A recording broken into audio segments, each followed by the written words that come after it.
শুভ সকাল সবাইকে। ওয়ান্ডারনিক্সের নতুন একটা ব্লগে সবাইকে স্বাগত।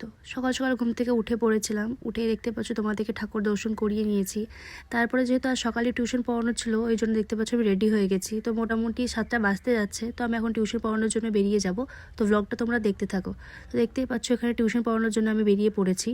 তো যেহেতু আর কিছুদিন পর থেকে এক্সাম স্টার্ট হয়ে যাবে, তো যত রকমের টেস্ট বা সব কিছু নেওয়া দরকার সেগুলো আমি নিচ্ছিলাম। টিউশন পড়িয়ে বাড়ি চলে এসেছিলাম।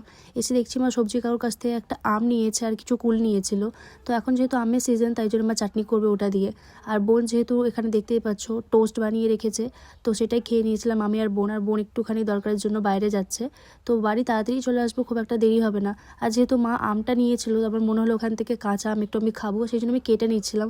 কাঁচা আম খেতে ভীষণ ভালো লাগে, তো আমি অল্প একটু কেটে রাখছি, আমি একটুখানি খাবো আর বোন খাবে বাকিটা। মা তখন আমের এটা চাটনি করে নেবে। ওই জন্য পুজো যেহেতু শেষ আর পুজোর পরের দিন আমিষ খেতে হয়, সেই জন্য এখানে দেখতে পাচ্ছ মাছ রান্না করেছিল আর কিছু ফল রাখা ছিল, তো ফলগুলো কেটে এখানে আমি খাচ্ছিলাম। তারপরে একটু দুপুরবেলা আমি ঘুমিয়ে পড়েছিলাম। ঘুম থেকে উঠে মা তখন চা বিস্কুট দিয়েছিল, সেটা খেয়েছিলাম। আর বোন একটা ডিমের এখানে পোচ করে দিয়েছিল, তো সেটাই আমি খাচ্ছিলাম। প্লাস বোন নিজের হাতে এখানে পাস্তা বানিয়েছিল, পাস্তাটা ভীষণ ভালো হয়েছিল খেতে, তো সেটাই খেয়ে নিয়েছিলাম। এটাই রাতের ডিনার ছিল। আর এটা খেয়ে তখন আমি একটু ফোন দেখছিলাম, তারপরে ঘুমিয়ে পড়েছিলাম। আর ভিডিওটা আমি এখানেই এন্ড করছি। আশা করছি ভিডিওটা তোমাদের ভালো লাগবে। ভালো লাগলে একটা লাইক শেয়ার সাবস্ক্রাইব করে দিও ওয়ান্ডারনিক্সকে। আর যারা যারা এখন অব্দি আমাকে ফলো করোনি, তাড়াতাড়ি ফলো করে নিও নতুন নতুন ভিডিও দেখার জন্য। দেখা হচ্ছে নতুন একটা ভিডিওতে। Till then, bye by.